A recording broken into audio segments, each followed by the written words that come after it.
Ciao a tutti e benvenuti al nostro canale Parla Italiano Today. Siamo felicissimi che siate qui con noi oggi. Ciao, io sono Luca. Io sono Giulia.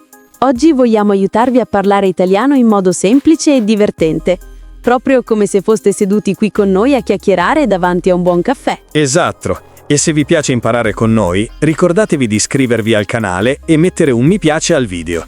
Questo ci aiuta tantissimo a continuare a creare contenuti utili e divertenti per voi. Perfetto.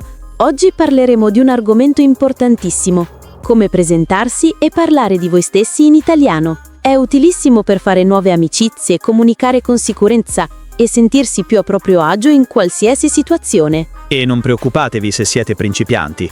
Vi guideremo passo passo, con esempi pratici e frasi semplici che potete usare subito. Pronti? Iniziamo! Allora Giulia, come stai oggi? Sto benissimo, grazie. E tu? Anch'io, molto bene. Ho passato un weekend rilassante. Sabato ho fatto una lunga passeggiata al parco, respirando un po' d'aria fresca e osservando le persone. E tu, Giulia? Domenica sono andata a visitare un piccolo museo qui vicino.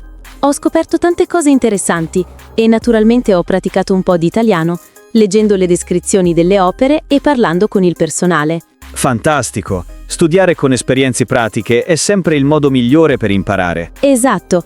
Allora iniziamo a presentarci un po'. La prima cosa da dire è il nome. Io posso dire mi chiamo Giulia. Perfetto. Io invece dico mi chiamo Luca. Oppure un'altra opzione è io sono Luca. Molto diretta e semplice. Sì, e se vogliamo aggiungere qualcosa in più, possiamo dire da dove veniamo o dove abitiamo. Per esempio, ciao, mi chiamo Giulia, sono italiana e abito a Firenze. Piacere di conoscerti. E io? Ciao, mi chiamo Luca, sono italiano e abito a Milano. Piacere di conoscerti. Notate che piacere è molto usato in italiano quando si incontra qualcuno per la prima volta. È come dire nice to meet you in inglese, ma molto più naturale e cortese. Parliamo ora della nazionalità. Io sono italiano. E se foste stranieri direste ad esempio sono americana o sono francese. Notate che per le donne alcune nazionalità cambiano la desinenza. Americano diventa americana, spagnolo diventa spagnola e così via. Esatto. E se vogliamo dire da dove veniamo, possiamo usare vengo da oppure sono di. Per esempio, vengo dall'Italia o sono di Roma. Esatto. Io vengo da Firenze, ma i miei genitori sono di Napoli, quindi ho un po' di influenza napoletana. Che bello! Una combinazione interessante. Gli italiani amano parlare di dove vieni, perché aiuta a creare conversazioni più personali e piacevoli. Ora parliamo dell'età. In italiano non diciamo I am 27 years old, ma io ho 25 anni. Sì, il verbo usato è avere, non essere. Per chiedere l'età diciamo quanti anni hai? Io ho 25 anni. E tu, Luca? Ho 28 anni. È interessante come in italiano l'età si esprima sempre con avere. Ricordatevi, in italiano non si dice sono 25 anni, ma ho 25 anni. Parliamo del lavoro. Cosa fai nella vita, Luca? Io sono insegnante di italiano per stranieri qui a Milano.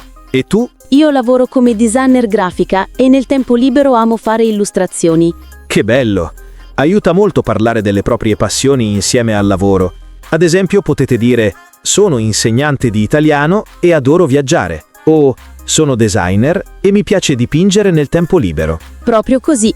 Frasi semplici come queste sono perfette per fare conversazione e far conoscere chi siete. Gli italiani amano parlare della famiglia. Hai fratelli o sorelle, Luca? Sì, ho un fratello maggiore, Marco, e una sorella minore, Sara. E i tuoi genitori? I miei genitori vivono a Firenze. Mio padre è architetto e mia madre è insegnante. E ho un fratello più giovane, Paolo, che studia ingegneria. Avete anche animali? Sì, abbiamo un cane, Briciola.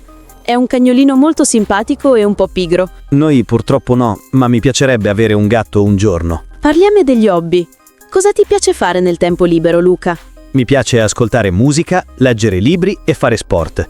Vado in palestra 3 volte a settimana e a volte gioco a calcio con gli amici.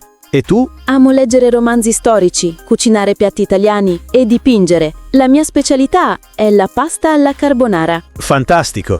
Io invece so cucinare solo cose semplici, ma sto migliorando giorno dopo giorno. Come descriveresti la tua personalità? Sono una persona molto socievole, curiosa e ottimista. Mi piace incontrare nuove persone e imparare cose nuove. Io sono estroversa, creativa e un po' avventurosa. Mi piace provare cose nuove e vedere il lato positivo di tutto. Parliamo di lingue.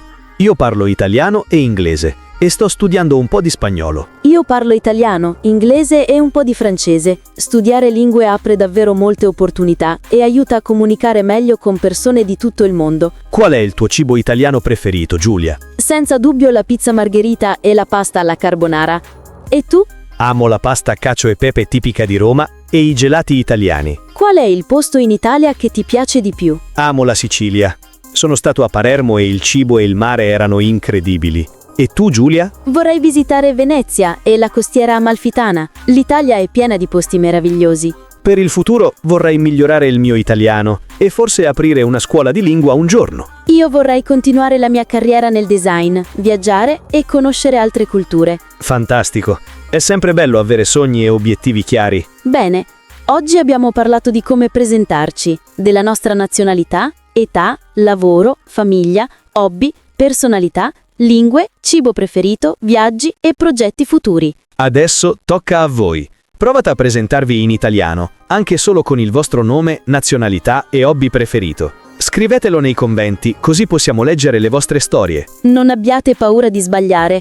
La pratica è fondamentale. Sbagliando si impara. E ricordatevi di iscrivervi al canale e attivare la campanella per non perdere i prossimi video. Nel prossimo episodio parleremo di come ordinare al ristorante in italiano. Perfetto. Intanto continuate a praticare ogni giorno, anche solo 5 minuti, leggendo, ascoltando musica italiana o guardando film. Grazie mille per essere stati con noi oggi. Ci vediamo al prossimo video. Ciao a tutti e buon italiano!